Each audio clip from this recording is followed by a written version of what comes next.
sevgi uchun o'zimni yo'qotmayman. Ko'nglimda iz qoldi, lekin men tirikman. Seni kutib ham o'zimdan ketmayman. Agar qalbingda men bo'lmasam, men ham senga qaytmayman. Hurmat bo'lmasa, sevgi qolmas, men o'zimni sotmayman.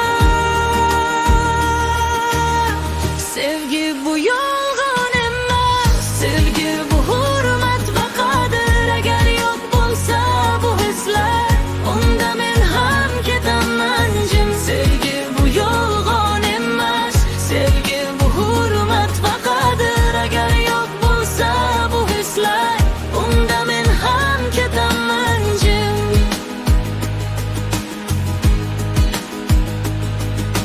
So'zlaring shirin, ammo yurak sovuq.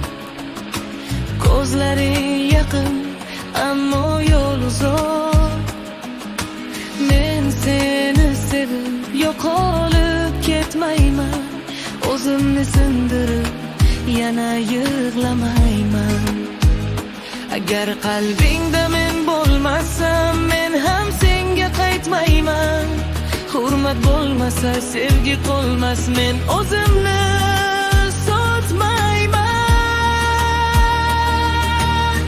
Sevgi bu yolg'on emas, sevgi bu hurmat va qadr. Agar yo'q bo'lsa bu hislar, unda men ham ketaman jim. Sevgi bu yolg'on emas, sevgi bu hurmat va qadr. Agar yo'q bo'lsa bu hislar, unda men ham ketaman jim.